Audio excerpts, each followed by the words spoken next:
This is another iRaw podcast. We podcast to make the world a better place for animals. Dr. Siobhan O'Sullivan does like knowing animals. Dr. Siobhan O'Sullivan does like knowing animals. Hello everyone and welcome to Knowing Animals. Knowing Animals is a podcast in which we speak to animal studies scholars about a piece of their work. I'm Josh Milburn, standing in for Siobhan O'Sullivan, and I do like knowing animals. This episode of Knowing Animals is brought to you by ASA, the Australasian Animal Studies Association. You can now follow ASA on Twitter as well as on Facebook. On Twitter, you'll find them at AASA_animals. At the time of recording, the next issue of ASA's journal, Animal Studies Journal, will be released in a few short days, and I've been given a quick sneak peek at some of the articles that will be appearing in the issue. Chiara Stefanoni has a paper on the origins of the anthropological machine. Acadia Ford and Zan Hamilton explore anthropocentric paradigms in film classification and rating systems. Daniel Lorenzini asks about the definition of non-human animal euthanasia. Marion C. Willets and Frank D. Beck explore the well-being of Bhutan's street dogs, and I have a paper about the ethics of vegetarianism. Now, this is a wide range of different topics within animal studies, so I'm sure that there'll be something that's of interest for all listeners, so I do encourage you to take a look at Animal Studies Journal. This episode is also brought to you by the Animal Publics book series. This is a series at Sydney University Press focused on human-animal relationships. And just this morning, I was talking with colleagues about the latest book in the series, which is Meatsplaining, the Animal Agriculture Industry and the Rhetoric of Denial, which is edited by Jason Hannon. The book's title alone was enough to attract some interest. So why not ask your library to order a copy for you to take a look? But on with the show. This week on Knowing Animals, we are joined by Dr Eva Haifa Giraud. Eva is a senior lecturer in media, communications and creative practice at Keele University in the UK. And today, we're going to be talking about her book, What Comes After Entanglement? Activism, Anthropocentrism and an Ethics of Exclusion, which was published by Duke University Press in 2019. Welcome to the podcast, Eva. Hiya, thank you so much for having me, Josh. It's nice to be here. So can you start by telling us what inspired you to write this book?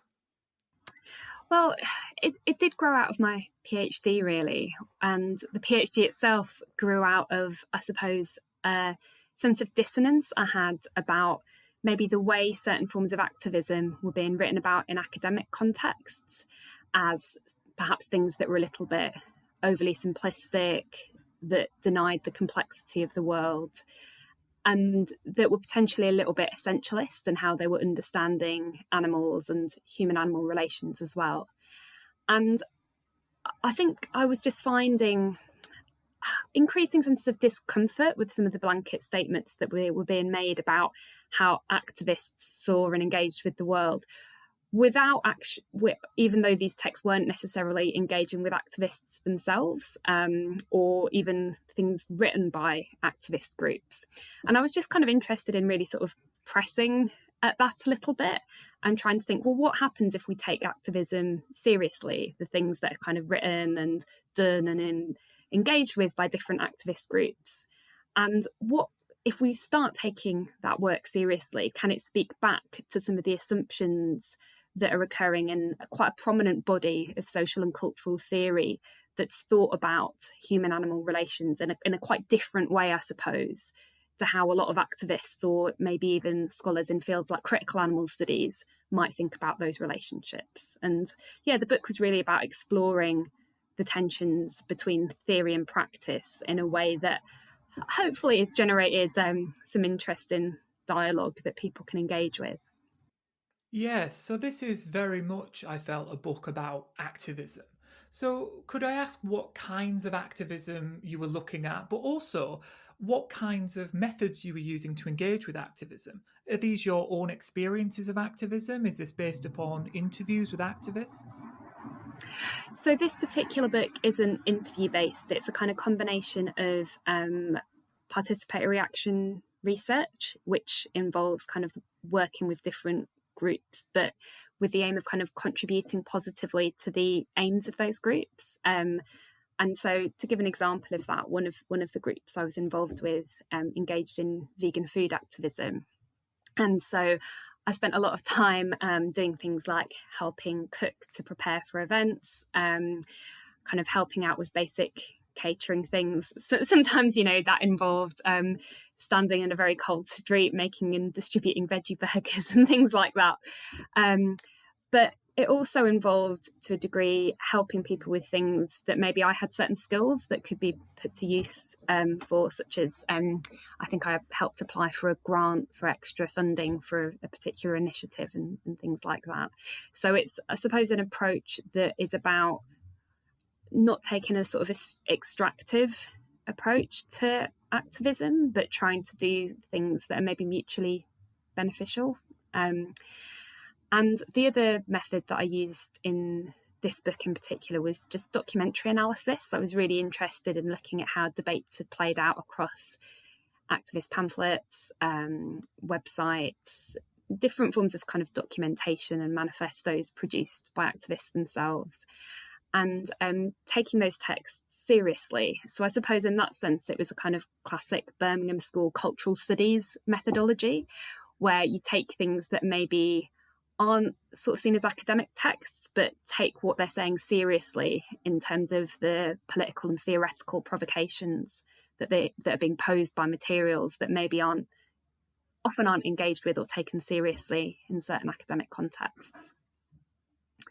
And sorry, to clarify, I focused predominantly on environmental and animal activism because I think certainly certain strands of animal activism in particular were talked about in quite kind of other groups that are talked about particularly negatively in theoretical work like posthumanism, strands of new materialism, more than human geographies, a lot of academic fields that have got quite a different take, as I say, on human-animal relationships to fields like critical animal studies.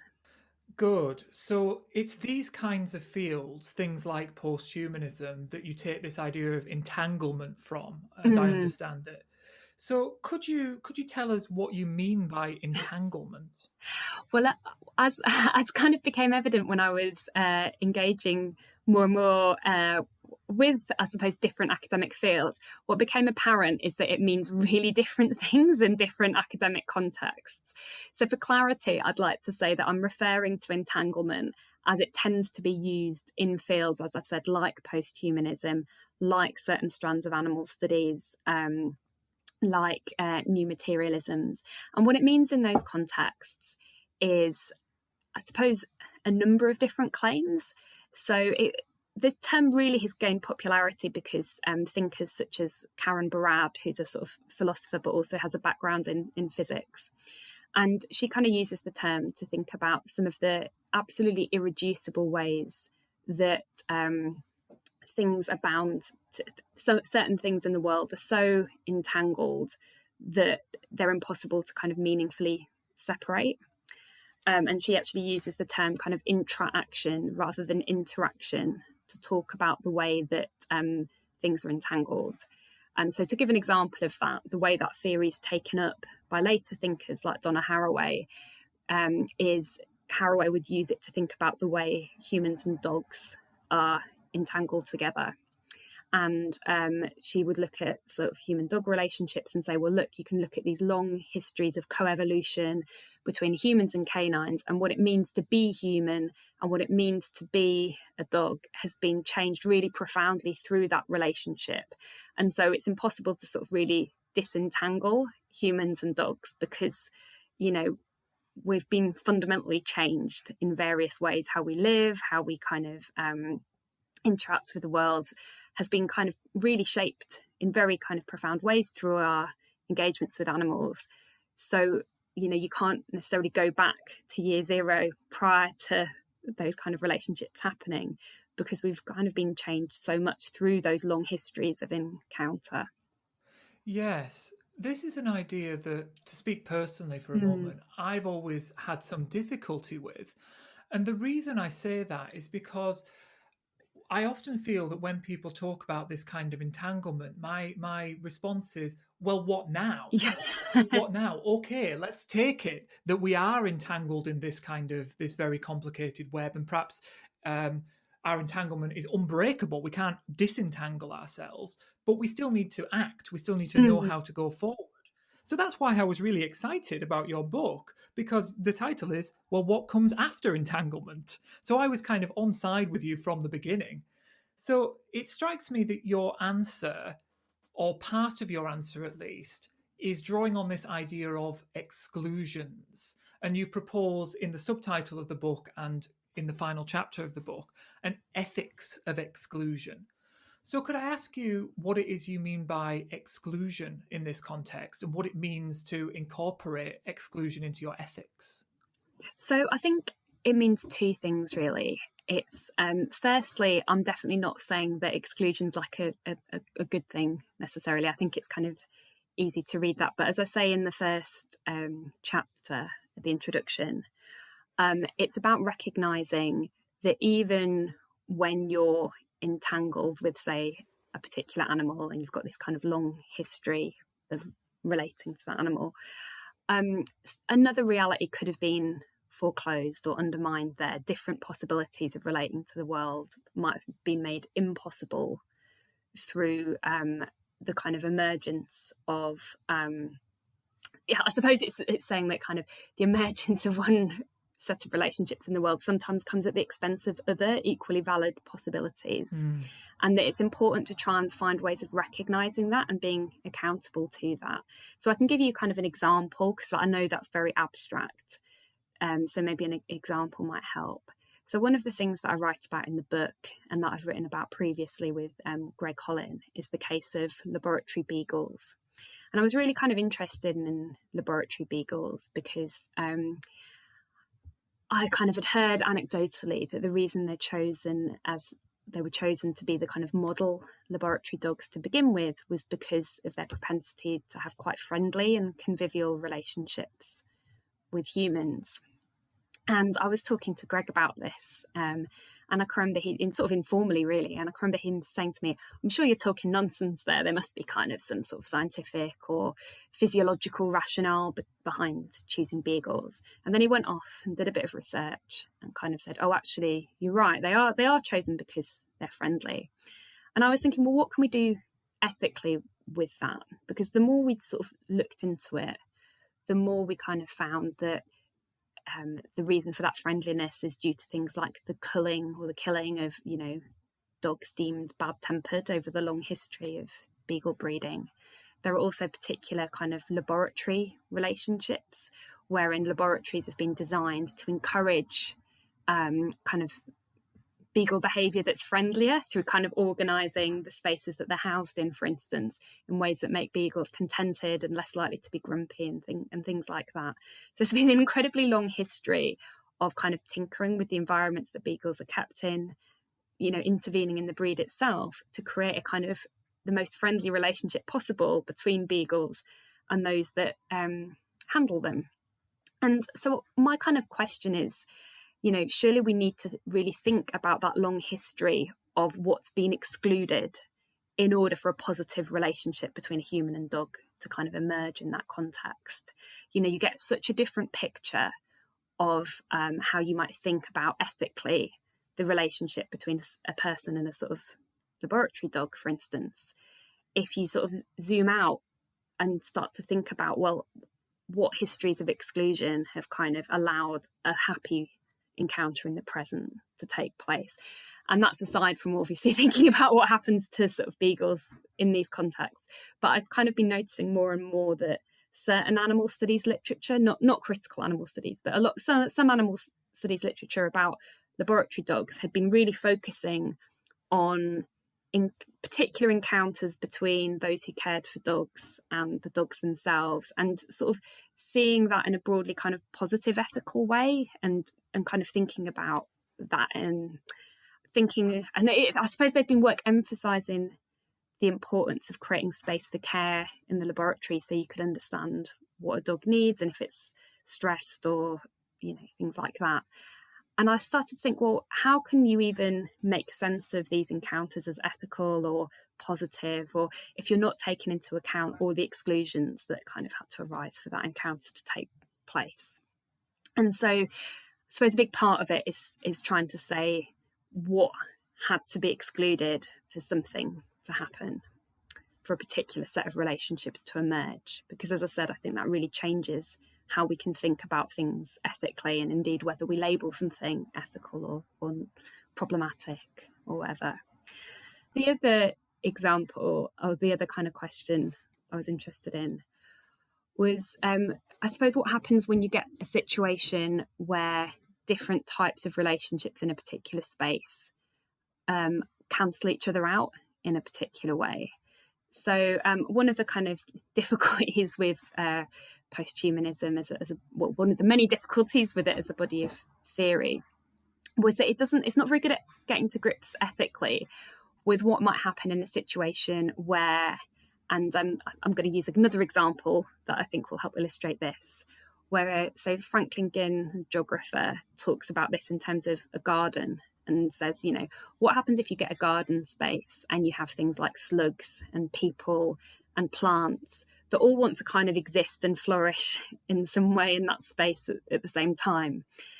That might be impossible in certain contexts. The slug wants to eat the plant, the human wants to kind of grow the plant, wants to flourish on its own terms, etc. So not all of those relationships can thrive equally in the same place at the same time. And quite often the kind of anthropocentric answer is to say, well, let's just remove the slug. And I suppose I was interested there in kind of saying, well, you might have to remove something from that scenario. You might have to exclude something from that scenario in order to allow other things to flourish. But it still might be important to kind of recognise that you've made that exclusion and find ways of being a little bit more accountable to the way that's been executed, rather than just sort of assuming that's a done deal and that it's fine and that it doesn't require further reflection. And what was really interesting in Ginn's work was he talks a lot about the different way. He interviewed gardeners basically and talked to them about how they dealt with slugs. And they kind of had all these different solutions. Some people threw slugs over fences for birds to eat. Some people had more violent ways of dealing with them. Some people then actually just grew plants that would deter slugs or that slugs didn't like. And so there are all these different types of exclusions, some of which are maybe more ecologically friendly and more positive than others. And so I started to really think, well, in some cases an exclusion might need to happen. Something might need to change in order for other things to survive or thrive or whatever. But that still means that some accountability needs to happen, that really hard ethical questions need to be asked about why that exclusion's been made. And there needs to be accountability towards that, because I think it's really important to have that accountability in order to be able to contest things in the future if they need to be contested. Yes. Could you explain what you mean by accountability? I suppose that's come from a kind of activist context, really, where it's the idea that, some of the most kind of again, I'm going to use an example to sort of pin it down a little bit. One of the things I kept thinking about when I was reading loads of these debates in animal studies were actually debates in kind of feminist theory about informal hierarchies. And one of the kind of points made in Joe Freeman's kind of famous essay, The Tyranny of Structurelessness, is that in small-scale activist groups that are supposed to be structurelessness and non-hierarchical, one of the biggest problems that often arises is that kind of hierarchies emerge anyway, but they're kind of informal, they go under the radar, they're quite difficult to kind of contest because of that. So these hierarchies might arise because some people are more confident in a group. They might arise because there are pre-existing friendships, so some people's voices get heard more than others. There are obviously, wider sociological factors such as, class, processes of racialization, gender politics, that kind of might shape who feels able to speak and who doesn't, and things like that. And the point of the tyranny of structure, or the point made in the tyranny of structurelessness, is that it's absolutely impossible to contest anything and to challenge hierarchies and exclusions and processes of marginalisation in a context where everybody's denying that they exist in the first place. And Joe Freeman's kind of response to it is that there needs to be some degree of structure, but it needs to be established in a way that is kind of, that I suppose fosters accountability and enables those structures to be changed and challenged and transformed if people think they need to be. And her kind of solutions are things like, rotating roles, having people who are, say, a chair of a meeting who tries to make sure that everyone speaks, but kind of rotating that on a regular basis so that it's not kind of a free-for-all in discussion. So it's just kind of about saying, well, maybe there have to be hard ethical decisions made. Maybe there have to be kind of structures in apparently structurelessness communities. But one of the important things is making those things visible so that you can they can be open to question and changed in the future if people feel like they need to be. And I think, at the moment, certainly in some animal studies contexts, there was almost a sense that acknowledging the entanglement of the world was sort of enough in itself to a degree, and there didn't need to be a kind of much reflection on the exclusions that had allowed certain relationships to happen. And I think when you can't identify or highlight those things happening, then they're really hard to contest. And I think that's what I mean by accountability, really, kind of highlighting the existence of something so that it's open to future contestation.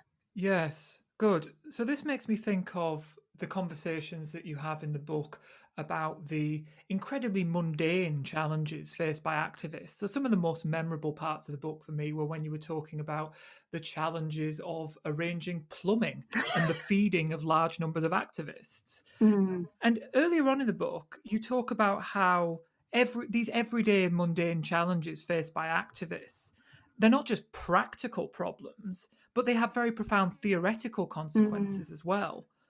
Could you explain what you mean by that?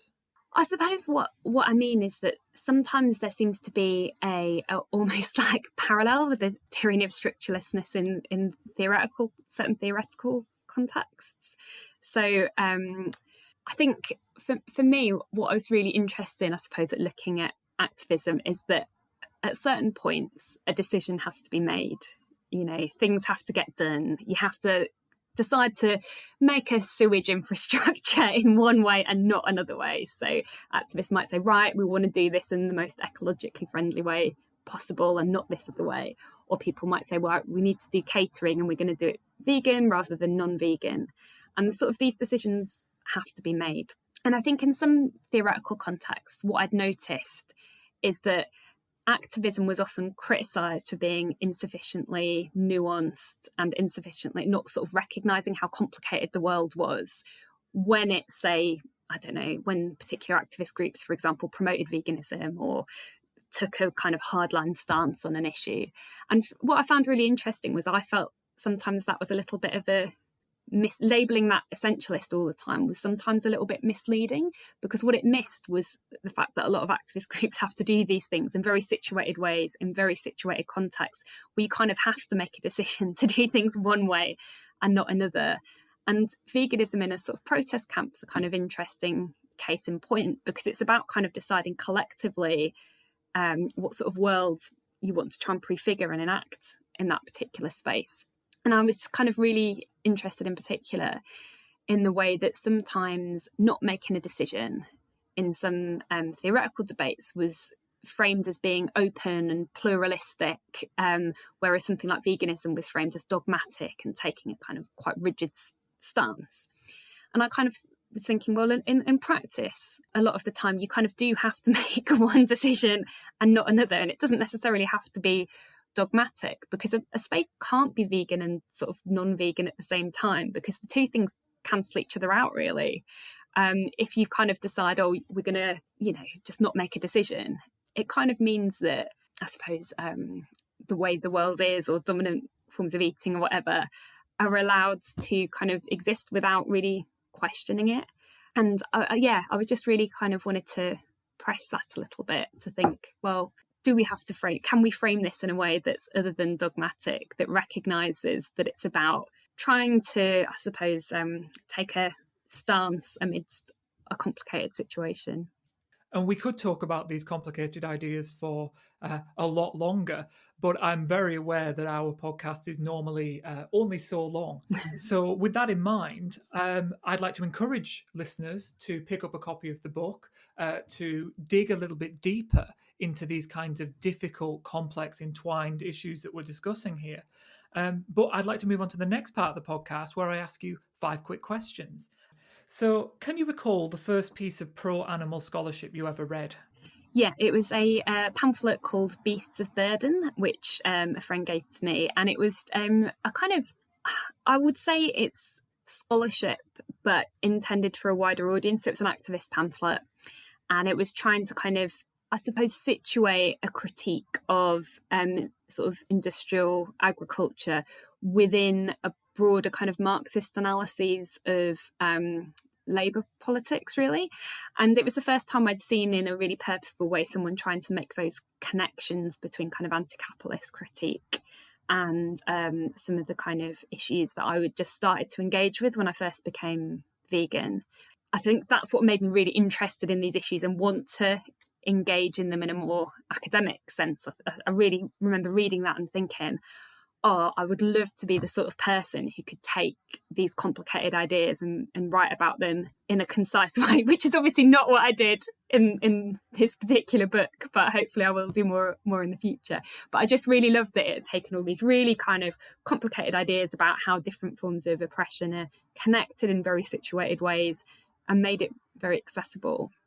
In terms of the kind of scholarship in a more formal sense, it was probably kind of a lot of post-humanist texts, probably Donna Haraway herself, but maybe in terms of pro-animal on the critical animal studies side of things, it would have been Carol Adams, and more specifically a kind of sympathetic critique of Haraway that had come out in Parallax Journal, where she kind of said, look, let's try and think about how we can maybe depart from some of the ideas Haraway talks about in her work like the Companion Species Manifesto and be much more critical. Can we kind of further a sort of vegan activist agenda amidst, I suppose, some of the insights that Haraway was talking about? And it was the first time I'd really read something that was very critically engaging with post-humanism and in a way that I really liked. And can you recall the first piece of pro-animal scholarship you ever wrote?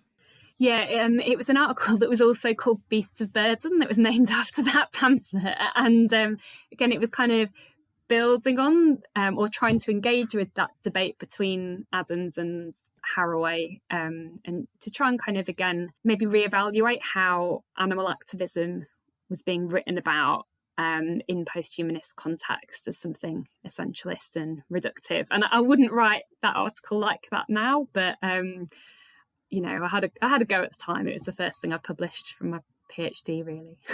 And I'm really grateful to whoever reviewed it for giving me some really sensible advice on how to improve it. If you had to name one animal studies scholar who's had a big impact on you, who would it be?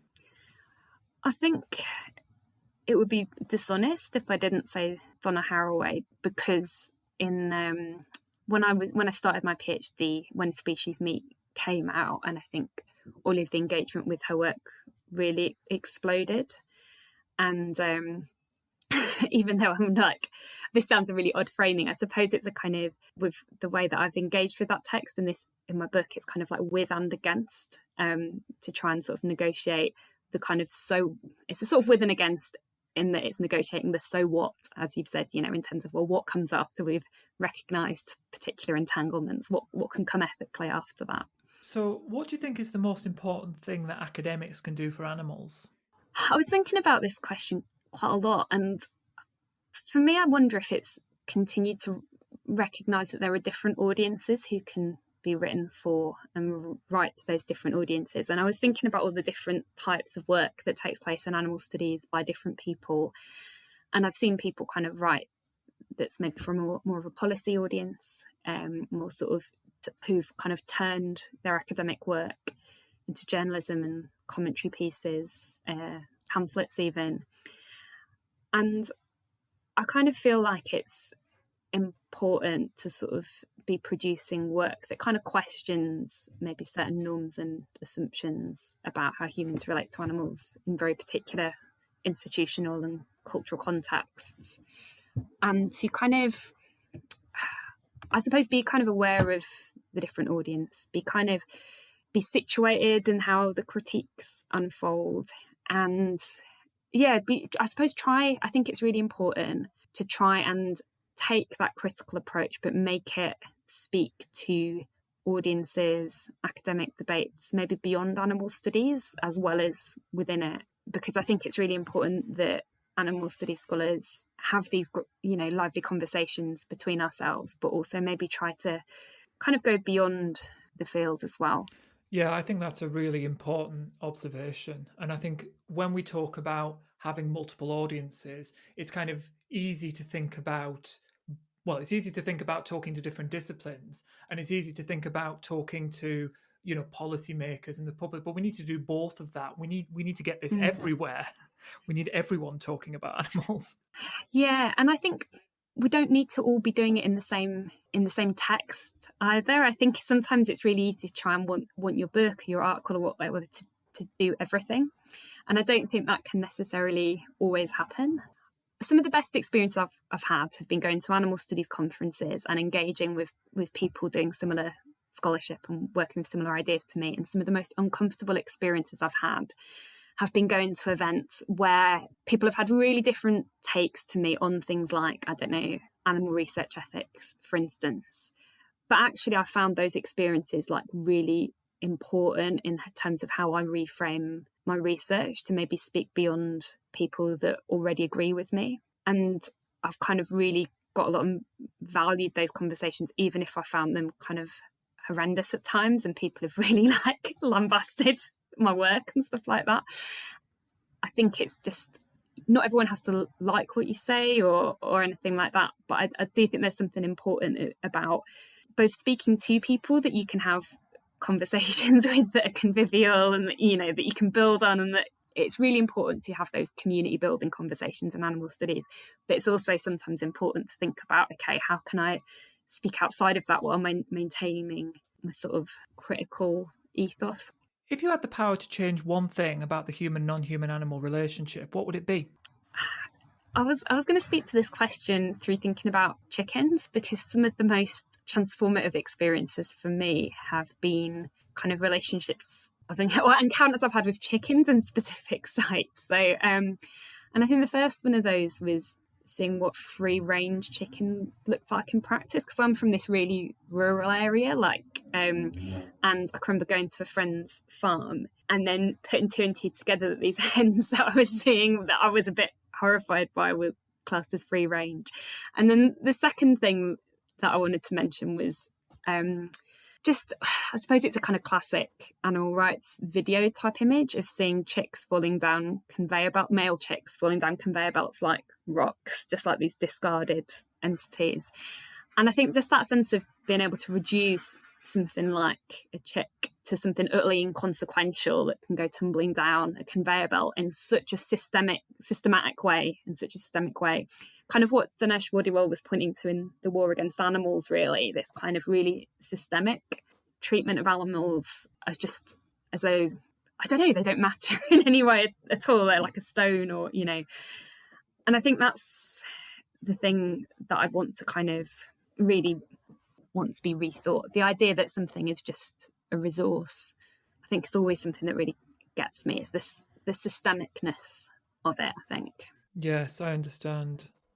But the sort of other thing would be, I think it's also really important to be attentive to the way that different groups of humans are enrolled in those relationships in ways that are really oppressive as well. So what is it you're working on next?